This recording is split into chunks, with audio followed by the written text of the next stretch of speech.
एक ऐसा अंतर्राष्ट्रीय ख्याति प्राप्त मानव जो गुरु प्रेरणा से पिछले 20 वर्षों से वानप्रस्थ जीवन जीते हुए 24 घंटे मानवता की सेवा में संलग्न है।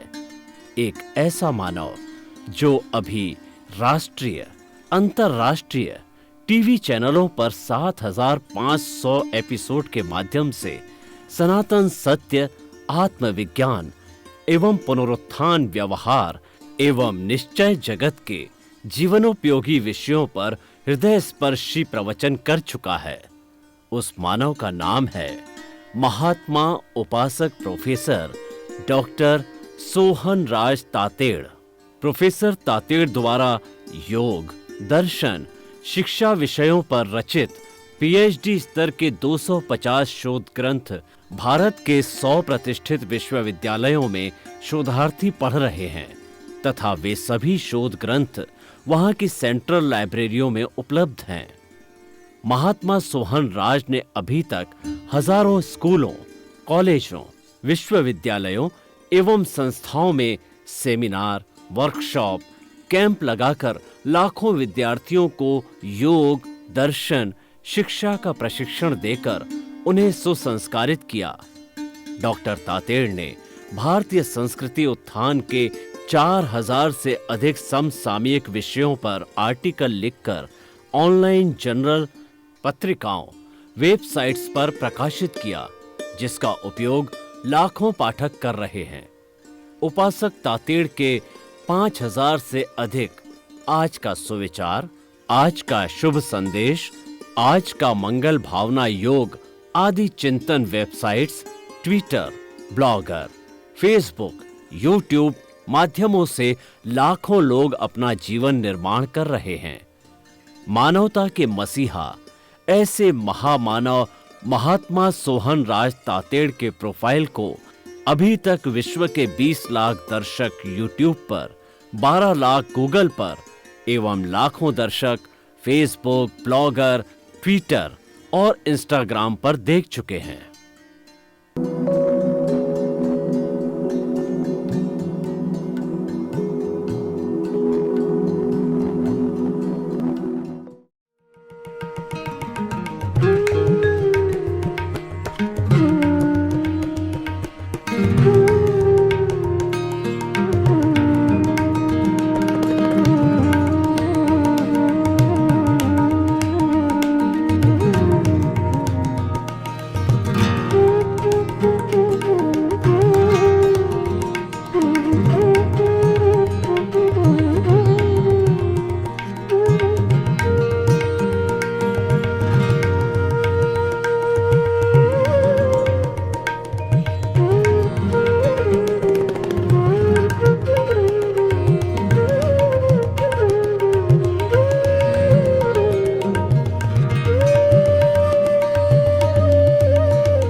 आइए, सुनिए, देखिए, समझिए सनातन सत्य।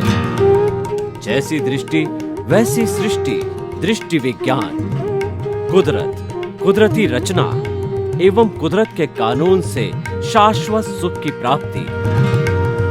जोधपुर के परम पूज्य महात्मा उपासक प्रोफेसर डॉक्टर सोहन राज तातेड़ के निर्देशन में सनातन सत्य, जैसी दृष्टि वैसी सृष्टि, दृष्टि विज्ञान।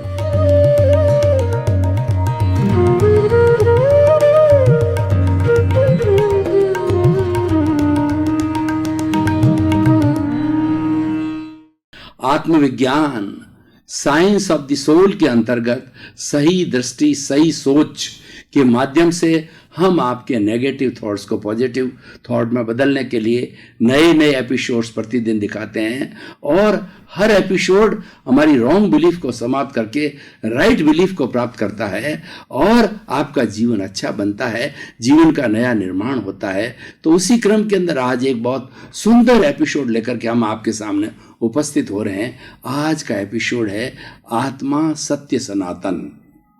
देखिए, सत्य सनातन किसे कहते हैं, आत्मा किसे कहते हैं, पहले हम इसकी परिभाषा करेंगे। सत्य, truth is God, God is truth. भगवान को ही सत्य कहा जाता है। जो सच्चा होता है वही ईश्वर कहलाता है। और सनातन का अर्थ होता है इटरनल, जो भूत भविष्य वर्तमान में एक साथ रहता है, कभी बदलता नहीं, कभी विनाश नहीं होता, उसको सनातन कहा जाता है। और सनातन जो शक्ति होती है वह सृष्टि में हमेशा विद्यमान होती है, इसीलिए आत्मा को सत्य और सनातन कहा गया है। अब आत्मा क्या है? आत्मा असंख्य परमाणुओं, चेतनामय परमाणुओं के पिंड को आत्मा कहा जाता है। और आत्मा होती है शरीर के अंदर, तभी किसी तरह की फीलिंग होती है, किसी तरह का दुख दर्द होता है, और किसी तरह का मन वचन काया की प्रवृत्ति होती है। हर चेतन प्राणी के अंदर आत्मा होती है, जिसको सोल कहा जाता है, और जिसको वैज्ञानिक लोग जो है कॉन्शियसनेस कहते हैं। सभी का एक ही अर्थ है, मूल हमारी आत्मा है, वही हमारी बॉडी का संचालन करती है। और अगर वो बॉडी से निकल जाती है तो ये बॉडी जीरो हो जाती है, इस बॉडी को जला दिया जाता है, बॉडी जड़ हो जाती है। आत्मा चेतन है और बॉडी जड़ है। ये हमारा जड़ तत्व है, ये गलन मिलन धर्मा है, ये विनाश होता रहता है, फिर उत्पन्न होता है और फिर विनाश होता है। इसका इस तरीके से जो है क्रमिक जो है बदलता रहता है। लेकिन आत्मा जो है वो सनातन है, इटरनल है। आत्मा अरूपी है। अरूपी होते हुए जब किसी शरीर के अंदर वो प्रवेश करती है तो वो शरीर भी जो है आत्मवत हो जाता है और आत्मा रूपी बन जाती है। क्योंकि मैं ये हाथ हिला रहा हूँ तो ये आत्मा के शक्ति से हिलाया जा रहा है। दुनिया में ऐसा कोई कार्य नहीं है जो कि आत्मा की शक्ति से के बिना किया जाए। और जहाँ आत्मा नहीं होती है वहाँ केवल जड़ तत्व होता है। हम इस पूरी दुनिया को, इस ब्रह्मांड को दो भागों में बांटते हैं। एक तो जड़ होता है और एक चेतन होता है। जड़ होता है वह वर्ण गंध रस स्पर्श वाला होता है, और वह गलन मिलन धरवा होता है। उसके परमाणु टूटते हैं और उसके अंदर आपस में मिलते हैं, मिलकर के एक नया प्रोडक्ट बनता है। अभी विज्ञान ने जितना भौतिक कार्य किया है उसमें 106 तरह के जो अभी सब्सटेंसेस कहिए या तत्व कहिए वो बताए गए हैं। जैसे कि एल्युमिनियम है, टिन है, और दूसरा है कार्बन है, और लीड है, इत्यादि इत्यादि। ये सारे जड़ पदार्थ हैं, और ये जड़ पदार्थ आपस में एक दूसरे से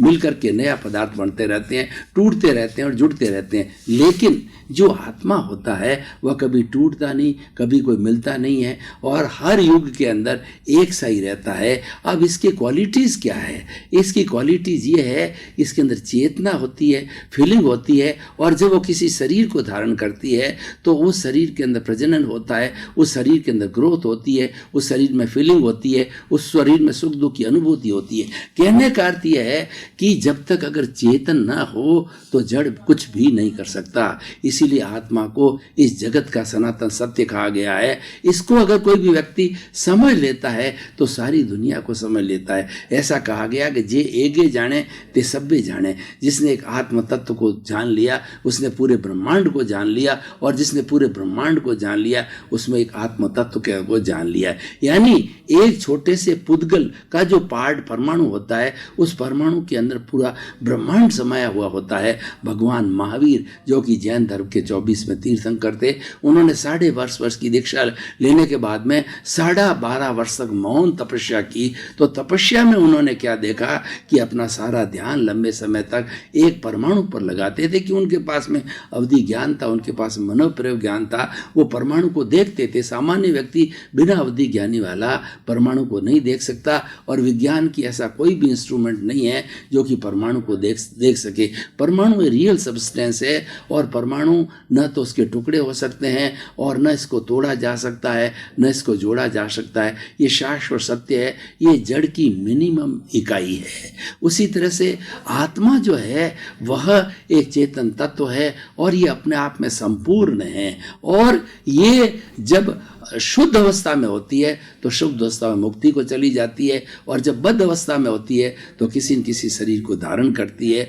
और उसी को हम 84 लाख जीवा योनि का जो है वो हमारा जीवन प्रवाह कहते हैं कि 84 लाख जीवा योनि के लोग जो है उसके अंदर भटकते रहते हैं, अपने कर्मों के अनुसार जो है भोग करने वाले होते हैं। और ये जो शरीर मिलता है वो पूर्व जन्म के जो हमारे कर्म किए होते हैं उन कर्मों के भुगतान के लिए शरीर मिलता है, क्योंकि आत्मा तो ज्ञाता है, दृष्टा है, जानने वाला, देखने वाला, उसकी केवल प्रेजेंस है। उसकी प्रेजेंस के अंदर ही ये जो हमारे शरीर के अंदर जो अशुद्धि है, जो कार्बन शरीर है, वही कार्य करता है, और नए नए कर्मों का बंधन भी कार्बन शरीर ही करता है। और आत्मा तो केवल एक साक्षी के रूप में जानने वाली होती है, देखने वाली होती है। तो इसीलिए भाई और बहनों, इस सत्य को जानने वाला सेल्फ रियलाइजेशन करता है, और जो व्यक्ति अपने आप को जान लेता है, अपने आत्मा को जान लेता है, फिर उसका जानना कोई शेष नहीं होता है। और ये आत्मा की जो पराकाष्ठा होती है और उसके साथ के अंदर जितनी भी अशुद्धि होती है, कार्बन शरीर है, राग द्वेष है, वो समाप्त हो जाता है। तो समाप्त होने के बाद के अंदर ये आत्मा शुद्ध होकर के सिद्ध बुद्ध मुक्त हो जाती है, और फिर ये शरीर के अंदर नहीं रहती है, ये अशरीरी होती है। हम जो मोक्ष की जो अवधारणा हमने जो हमारी भारतीय संस्कृति के अंदर पुरुषार्थ चतुष्टय के अंदर काम, अर्थ, धर्म और मोक्ष की अवधारणा की है, उसका अवधारणा का कारण यह है कि मोक्ष की स्थिति आने के बाद के अंदर हमें जीवन के अंदर किसी तरह का कोई दुख नहीं होता है। एक इटर्नल जो है प्लेजर्स होता है, जिसको ब्लिस बोला जाता है, उसकी प्राप्ति के लिए व्यक्ति मोक्ष की कामना करता है, साधना करता है। लेकिन साधना का जो मेन केंद्र बिंदु है वही आत्मा है, और यही हमारे इस आत्मविज्ञान कार्यक्रम का मुख्य उद्देश्य है कि आत्मा को सेंटर के अंदर रख करके हम हर बात, कोई भी बात करते हैं, हमारी सेंटर में आत्मा को होता है, क्योंकि हमारा उद्देश्य है आत्मा को पहचानना होता है। और जो व्यक्ति आत्मा को पहचान लेता है फिर उसको जीवन के अंदर कोई तरह भी कठिनाई नहीं आती है। हमारे पास में दो तरह के जगत है। एक जगत तो जो है हमारा बाह्य जगत है, वह इंद्रियों का जगत है, उसमें हमारी इंद्रियां सुख सुविधाएं लेती है, और इंद्रियों की स्पर्शन रसन घ्राण चक्षु श्रोत्राणी इंद्रियाणी, ये 5 तरह की इंद्रियां होती है। इस दुनिया से जो है वो विषय खींचती है, और विषय खींच करके वो भीतर हमारा जो राग द्वेष बैठा है उसको दे देती है। तो ये राग द्वेष ही फिर नए राग द्वेष का बंधन करता है, और इसके अंदर आत्मा का कोई रोल नहीं है। आत्मा का रोल तो उसकी प्रेजेंस है। आत्मा मुक्त होना चाहती है कि वो कितना जाकर के अपने मूल स्वभाव में जल्दी से जल्दी चली जाए, ये प्रयास करती है। लेकिन ये प्रयास के अंदर सफल तभी होती है कि जो राग द्वेष रूपी अशुद्धि है वह अशुद्धि पूर्ण रूप से साफ होने पर ही होती है। वह अशुद्धि क्या है कि हम इस जगत के 84 लाख जीवा योनि के प्राणियों को जो कष्ट देते हैं, उनको दुख देते हैं, तो उनको दुख देने के कारण जो है हमारे कर्मों का बंधन हो जाता है। और वो 18 तरह के नेगेटिव थॉट्स है जो हम लोगों के साथ करते हैं, वो है प्राणातिपात, मर्शावाद, अदत्ता दान, मैथुन, परिग्रह, क्रोध, मान, माया, लोभ, राग, द्वेष, कलह, अव्याख्यान, पैशून्य, पर परिवाद, रति अर्ति, माया मरसा और मिथ्यादर्श।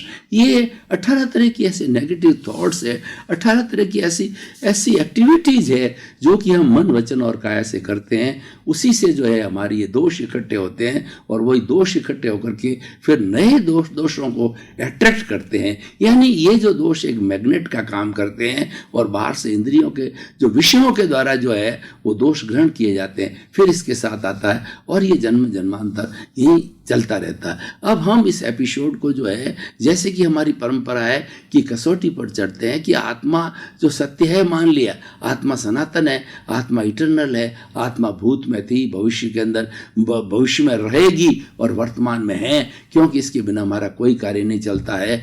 तो उसको जानने से लाभ क्या होगा, उसको जानने से व्यक्ति ये चिंतन करेगा, ये मेरा शरीर तो एक किराए का मकान है, ये कभी भी खाली किया जा सकता है। अगर किसी के घर का मकान नहीं होता है और किराए का मकान होता है, साल बाद 2 साल बाद अपने रिक्वायरमेंट के अनुसार है उसका मालिक खाली कराता रहता है। तो ठीक इसी तरीके से ये हमारा जो शरीर है वो कर्मों के भुगतान के लिए भुगतान पूरे हुए, फिर दूसरा शरीर धारण किया और फिर नए कर्मों का बंधन किया और फिर कर शरीर धारण किया। ये श्रृंखला चलती रहती है। इस श्रृंखला को तोड़ने के लिए हमें आत्मा के सनातन स्वरूप को जानना होगा कि इसके साथ में जो राग द्वेष रूपी कर्म शरीर जुड़ा हुआ है इसको अलग करो। तो जो आत्म तत्व को जानने वाला व्यक्ति है वह कभी भी अपराध नहीं करेगा, वह कोई गलत कार्य नहीं करेगा, वह अनैतिक कार्य नहीं करेगा, वो हिंसा नहीं करेगा, वो तनाव जैसी जो बुराइयां हैं उस बुराइयों की तरफ नहीं जाएगा। अगर हमें व्यक्ति को सुधारना है तो हमें व्यक्ति को लेसन पढ़ाना पड़ेगा कि ये तुम्हारा शरीर तो टेम्परेरी है, ये कभी भी जितना तुम्हारे आयुष्य का कर्म का बंधन है उसके अनुरूप जो ये शरीर रहेगा और उसके बाद के अंदर ये शरीर चला जाएगा। तो तुम तो शरीर का अपना सारा कार्य करो। जो कुछ भी व्यक्ति अपना कार्य करता है, परिवार का करता है, पढ़ाई का करता है, लिखाई का करता है, डॉक्टर का काम करता है, इंजीनियर है, वकील है, जो कुछ भी काम वो करता है, क्योंकि ये पूर्व जन्म के अपने कॉजेज डाले हैं, उसके कॉजेज के अनुरूप ही हमें ये कार्य करना पड़ता है। करना ही पड़ेगा। तो आप करते रहो, कोई दिक्कत नहीं है, लेकिन आप जो सनातन सत्य को केंद्र में रखो कि what is the ultimate truth, what is the reality of the life and what is the कुदरत का कानून क्या है, सही दृष्टि क्या है, सही सोच क्या है। तो हमारी सही सोच ये है कि आत्मा ही सब कुछ है। आत्मा एक जो है एक प्रिय वस्तु है व्यक्ति की। अगर कहा जाए कि दुनिया के अंदर सबसे ज्यादा प्रिय वस्तु क्या है तो वो आत्मा है, क्योंकि आत्मा के बगैर हमारा न तो कोई हलन चलन होता है, न हम बोल सकते हैं, न हम खा सकते हैं, न पी सकते हैं, न किसी तरह की एक्टिविटीज कर सकते हैं। उन सब की करने के लिए हमारे में चेतना आवश्यक है। और ये चेतना एक शरीर के अंदर एक सोल रहती है और ये सोल अगर चींटी है तो वो अपने सारे असंख्य चेतना में परमाणुओं को संकुचित कर देती है और चींटी का शरीर धारण कर लेती है। चींटी के बाहर आत्मा नहीं होती है। और वही जब दूसरे जीवन के अंदर जो अपने आयुष्य के अंतर्गत हाथी का आयुष्य का बंधन कर देती है तो आत्मा जो है अपने चेतना में परमाणुओं को फैला देती है। और जब और बड़ा डायनासोर होता है तो और परमाणुओं को फैला देती है। लेकिन उसकी चमड़ी के बाहर, उसके शरीर के बाहर के अंदर आत्मा का कोई भी अवशेष नहीं होता है, कोई भी परमाणु नहीं होता है। इसीलिए उसके शरीर के भीतर अगर कोई टॉर्चर किया जाता है, कोई तकलीफ दी जाती है, कोई किसी तरह को उसको हानि पहुंचाई जाती है तो उसको दुख की अनुभूति होती है, उसको फीलिंग्स होती है, क्योंकि वहां पर चेतनामय परमाणु हैं। तो ये चेतनामय परमाणु ही फीलिंग्स पैदा करते हैं। ये चेतनामय परमाणु ही व्यक्ति के अंदर जो है सुख की अनुभूति कराते हैं या दुख की अनुभूति करवाते हैं। जैसे कर्मों का उदय है, जैसे कर्मों का जो है प्रारब्ध है, उसी के अनुसार सुख दुख की प्राप्ति होती है। लेकिन वो चेतनामय परमाणुओं के बिना या चेतना के बिना संभव नहीं है। इसीलिए ये आज का विषय क्यों रखा गया है कि आत्मा सत्य सनातन का अर्थ है कि अल्टीमेट ट्रुथ है, अल्टीमेट रियलिटी है, वह सोल ही है। तो इसीलिए उस अल्टीमेट रियलिटी को कभी नहीं भूलना, जीवन भर नहीं भूलना। और जीवन के कोई भी कार्य करो लेकिन करते करते आपको आत्मा की अनुभूति रहनी चाहिए, तब आप कोई भी अनैतिक कार्य नहीं करोगे। आप सोचोगे कि ये जीवन तो बहुत क्षण भंगुर है, थोड़े समय के लिए मिला है और मानव जीवन तो सबसे उत्तम जीवन है, क्योंकि मानव के पास में विकसित दिमाग है, मानव के पास में विकसित बुद्धि है, मानव के पास में विकसित इंद्रियां हैं और विकसित चित्त है, विकसित आत्मा है, सब कुछ वेल डेवलप्ड है। इस सृष्टि का सर्वश्रेष्ठ और वेल डेवलप्ड प्राणी है वह मनुष्य ही है। इसीलिए मनुष्य को ये पूरा डिसिप्लिन रखना चाहिए कि जो मुझे ये आत्म तत्व प्राप्त हुआ है उसका एक एक क्षण में उपयोग करूं, इसके गुणों को धारण करूं और गुणों को धारण करके अपना ये लौकिक जीवन और पारलौकिक जीवन दोनों ही अच्छा बनाऊं, क्योंकि ये हमारा जो ये लौकिक जीव है, ये हमारा जो जीवन है, ये हमारा व्यवहार जगत है, और जो भीतर की दुनिया है, आत्मा का जगत है, वह हमारा निश्चय जगत है। तो व्यवहार शुद्धि के बिना निश्चय शुद्धि संभव नहीं है। इसलिए व्यवहार के अंदर हमको जीना पड़ेगा, लेकिन हम जीते रहें तो साथ साथ में ये कभी नहीं भूलें कि ultimately I am a soul, ultimately I am a consciousness, ultimately I am giving the energy to the every cell of the body.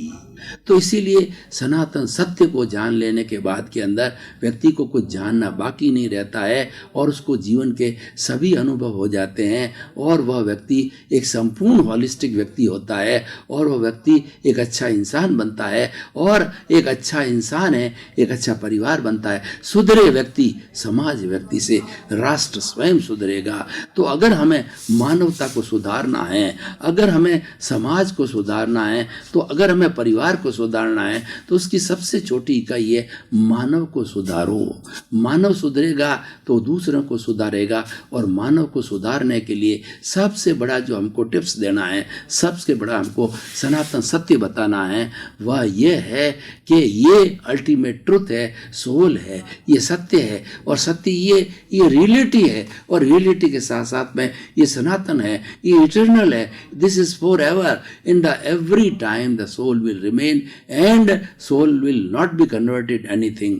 आत्मा कभी अनात्मा होता नहीं है, और अनात्मा कभी आत्मा होता नहीं है, अपने मूल स्वरूप में रहता है। ये अलग बात है, उसकी बॉडी हर टाइम के अंदर अलग अलग बदलती रहती है, क्योंकि ये आत्मा जिस शरीर के साथ जुड़ी हुई है उसकी एविडेंस है, उसकी एविडेंस के कारण जो है ये सारा होता है। देखिए, वेदांत की बात करें तो वेदांत क्या कहता है कि हम ब्रह्माष्टमी, मैं ब्रह्म हूँ, ब्रह्म सत्यम जगत मिथ्या, यानी ब्रह्म ही सत्य है। तो ब्रह्म जो है वो एक इटर्नल शक्ति, एक ईश्वर का रूप है, और ये सभी जो है वो जीवात्मा है, अलग अलग जीव है, वो उस ब्रह्म का अंश है। दोनों की क्वालिटी एक सी है, लेकिन ये भ्रम के कारण ये बीच में माया होती है। इस माया के कारण जो है ये आत्मा जीवात्मा बन गया है, और ये ऐश आराम जिंदगी के सुख दुख भोगता रहता है, और कर्मों का अर्जन करता रहता है जीवात्मा। और जब उसी जीवात्मा को जो है ब्रह्म का ज्ञान हो जाता है, उसको ब्रह्म ज्ञान हो जाता है कि ब्रह्म is the reality, ultimate reality, तब वह जीव जो है ब्रह्म में विलीन हो जाता है और उसकी मुक्ति हो जाती है। इसको दो भागों में बांटा गया है, एक तो होता है जीवन मुक्त और एक होता है जीव मुक्त। जिस आत्मा को, जिस जीव को जो है वो एहसास हो जाता है, वो ब्रह्म का ज्ञान हो जाता है, जिसको हम ब्रह्म ज्ञान कहते हैं। ब्रह्म ज्ञान होने के कारण वो शरीर में जीते हुए भी वो आत्म तत्व को कभी इग्नोर नहीं करता, वो ब्रह्म ज्ञान उसको हमेशा रहेगा। ब्रह्म ज्ञान होने के कारण वो अपने आप को अंतरात्मा की स्टेज पर रखेगा, और वही जीव शुद्ध जीवन जीता है। वो अल्टीमेटली जब ये शरीर वैनिश हो जाएगा तो वो जीव मुक्त हो जाएगा। और ऐसा जीवन जीने वाले वेदांत में उदाहरण आता है, वो विदेह के राजा, विदेह जनक को विदेह कहा जाता है, यानी उनकी देह होते भी उनको देह की फीलिंग नहीं थी। उनका सारा जो है कनेक्शन सोल के साथ था, उनका सारा कनेक्शन ब्रह्म के साथ था। तो बड़े जो है वो मिथिला के राजा थे, और सीता के पिता थे, उनके पुत्रियां थी, पूरा परिवार था, बड़ा किंगडम था, पूरा किंगडम चलाते थे। लेकिन चलाने के बाद भी वो अपना जो है इस तरीके से वर्ताव करते थे कि जग माही ऐसो रो जो अम्बुज सरमाई, रहे नीर के आश्रय पर जल छुवत नाही। तो वो क्या है कि एक लोटस होता है, जो कमल का जो फूल होता है, वह मड के अंदर जो है उसका डंठल रहता है, और मड सोचता है कि कमल हमारे साथ ही है, लेकिन कमल तो उस मड से बहुत ऊपर रहता है। तो वो कमल समझता है कि मैं तो मड से अलग हूँ। इसलिए व्यक्ति संसार की हर क्रिया करे, हर प्रवृत्ति करे, और उसको करनी पड़ेगी, उसमें उसकी स्वतंत्रता नहीं है। वह जीवन की क्रिया करने में स्वतंत्र है, क्योंकि वो कॉज पीछे से लेके आया है, उस उस कॉज के कारण ही इसको सारा इफेक्ट मिलेगा। वो जन्म से लगा करके मृत्यु तक जो है सारा उसका इफेक्ट है, और उसके इफेक्ट को उसको भुगतना पड़ेगा, उसको सुख दुख रूप में भुगतना पड़ेगा, क्योंकि उसकी ये नियति है, उसका ही क्रिएशन है। लेकिन ये करते करते उसे एहसास ये होना चाहिए कि जो कुछ हो रहा है वो अलग है और मैं अलग हूँ। तो इस तरीके से व्यक्ति तारतम्य बना लेता है कि व्यवहार जगत का और निश्चय जगत का तो बहुत प्रोग्रेस कर सकता है, उसका जीवन होलिस्टिक हो जाता है, उसका जीवन सुंदर हो जाता है, और अल्टीमेटली ये सारे अपने कर्मों को खपा करके वह व्यक्ति, वह आत्मा सिद्ध बुद्ध मुक्त हो सकता है। तो भाई और बहनों, हमें समझने की बात यह है कि हमारा जो ये आत्मविज्ञान है, यह जो हमारे जो जितनी भी रॉन्ग बिलीफ है, उस जैसे कि हमने शरीर को ही आत्मा मान लिया कि ये शरीर ही आत्मा है, ये सबसे बड़ा जो एक कर्ता भाव है, और ये कर्ता भाव ही दुख का कारण है। ये सबसे बड़ा अहंकार है। शरीर को आत्मा मानना ये बहुत बड़ा अहंकार है, और उस अहंकार के कारण ही हमारा कर्म बंधन होता है, और उस अहंकार के कारण ही हम जन्म जन्मांतर के अंदर भटकते रहते हैं। ये अहंकार ही राग द्वेष है, ये अहंकार ही अशुद्धि है, ये अहंकार ही कषाय है।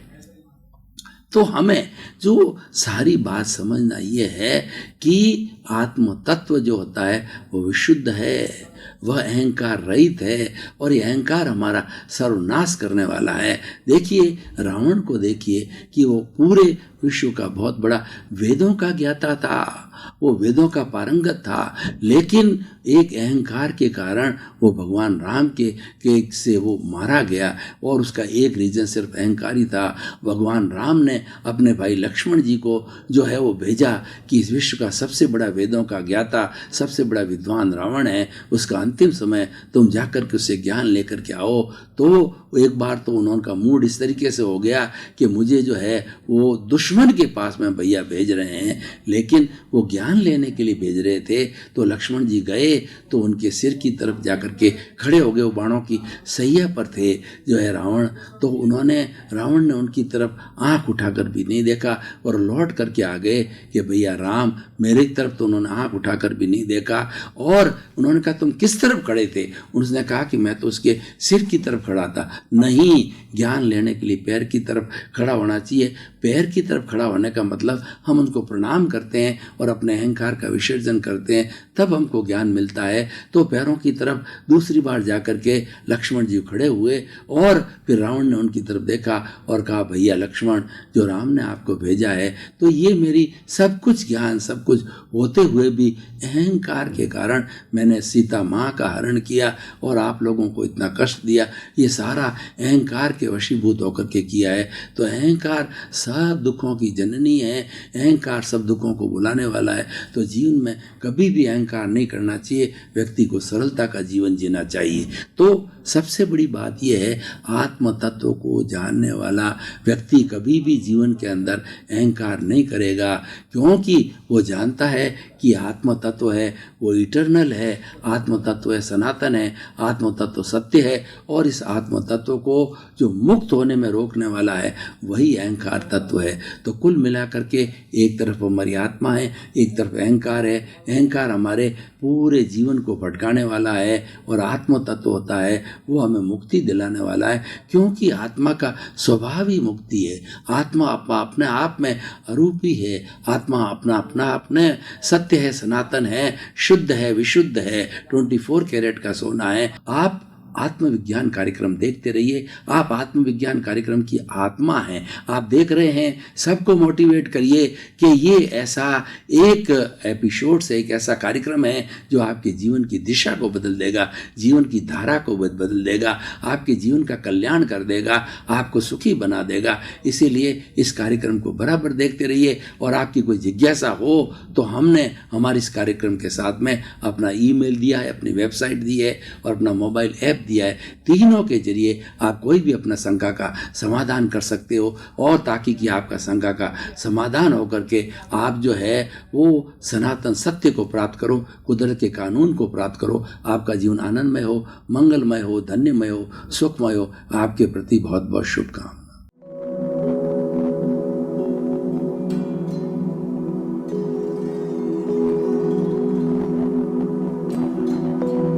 एक ऐसा अंतर्राष्ट्रीय ख्याति प्राप्त मानव जो गुरु प्रेरणा से पिछले 20 वर्षों से वानप्रस्थ जीवन जीते हुए 24 घंटे मानवता की सेवा में संलग्न है।